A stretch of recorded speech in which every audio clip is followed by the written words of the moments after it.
Mogadiscio, capitale somalienne.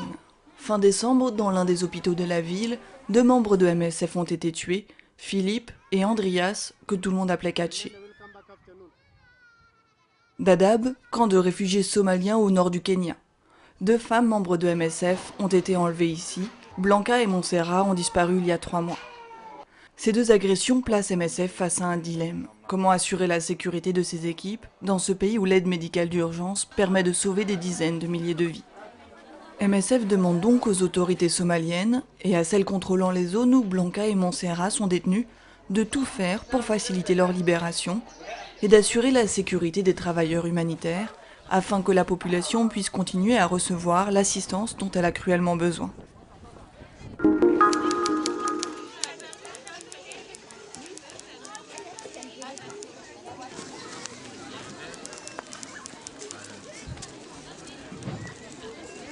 L'afflux rapide de plus de 20 000 personnes à Doro a posé des problèmes médicaux, mais aussi d'hygiène et d'accès à l'eau. MSF est donc intervenu fin novembre pour construire des latrines, installer des pompes et prendre en charge les cas de diarrhée, de paludisme et les maladies respiratoires. Nous sommes partis de Sali. Le voyage était dur. Nous étions fatigués car nous devions porter nos affaires sur la tête et nos enfants sur le dos. En octobre, il pleuvait sur la route. La présence de ces réfugiés pose également des problèmes de sécurité. La tension monte avec les habitants de Doro qui doivent désormais eux aussi lutter pour accéder à l'eau. Toujours au Soudan du Sud, des violences intercommunautaires dans l'état de Jonglei ont poussé des milliers de familles à fuir. MSF a temporairement quitté la zone suite au pillage de 2 de ses structures.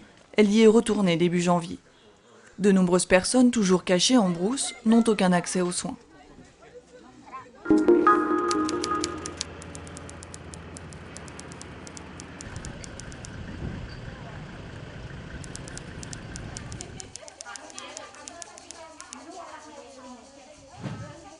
Pour améliorer son programme tuberculose, l'équipe MSF de Kampong Cham utilise un nouveau test diagnostique plus rapide. Elle a aussi mis en place un suivi complet des malades, des soins à domicile et un dépistage plus actif en ciblant l'entourage de ses patients. Ça fonctionne comme un réseau. On regarde qui sont les proches du patient pour déterminer qui a pu être exposé, qui a de fortes chances d'avoir la maladie, qui en présente déjà les symptômes. Ensuite, on les fait venir à la clinique afin de les suivre et de les tester pour savoir s'ils ont la tuberculose ou pas. Cette méthode permet à MSF d'améliorer le dépistage et d'inverser la progression de la maladie. L'enjeu pour les équipes, c'est aussi d'informer au mieux la population. Avec des séminaires dans les mosquées, les pagodes, les universités ou des interventions à la radio, elles souhaitent améliorer les connaissances sur la maladie et ses symptômes et diminuer la stigmatisation qui entoure les malades.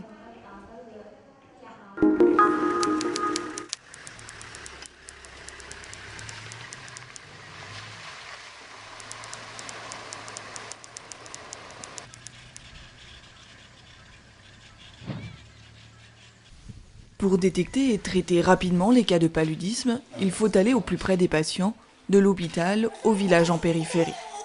Pour ceux qui vivent trop loin du centre de santé, la première étape, c'est donc l'agent paludisme.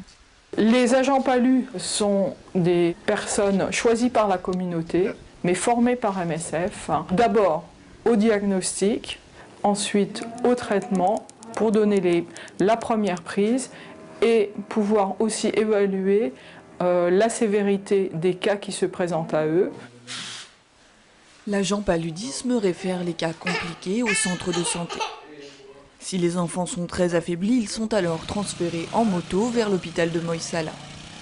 Menée par MSF pour la 2e année consécutive, cette expérience montre la réduction des cas de paludisme sévère. Au total, 33 000 enfants ont été traités. L'équipe veut désormais aller plus loin Elle prévoit d'introduire l'année prochaine un traitement préventif pour les enfants de moins de 5 ans et les femmes enceintes, et ce pendant toute la durée du pic de paludisme.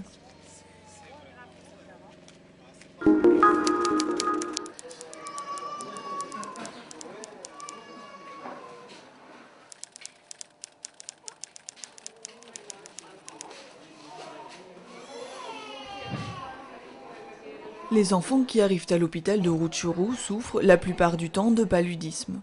Ce sont des enfants très affaiblis qu'il faut prendre en charge rapidement. La saison du paludisme a commencé en septembre dernier, mais depuis le mois de novembre, les médecins constatent un nombre de cas exceptionnellement élevé.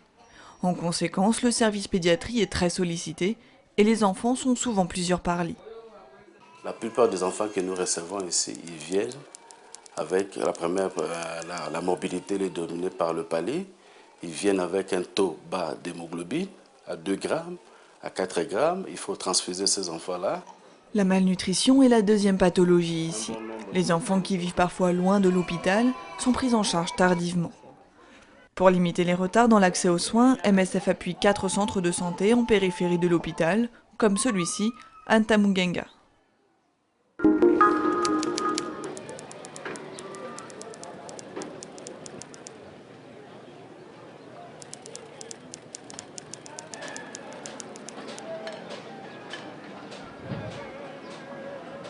L'équipe MSF de Tabar est en plein travaux. Un nouvel hôpital de 120 lits va bientôt voir le jour. Mais l'offre de soins reste inadaptée à Haïti.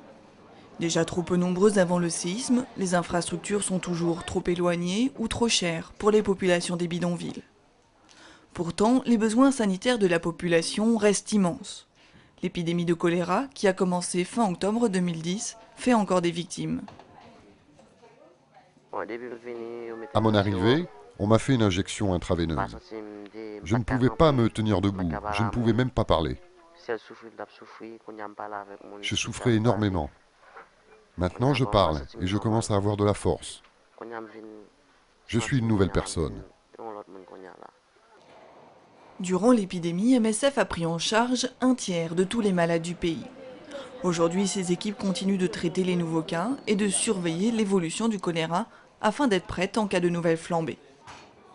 Dans la zone affectée par le séisme, l'ONG gère 4 hôpitaux spécialisés dans la chirurgie d'urgence.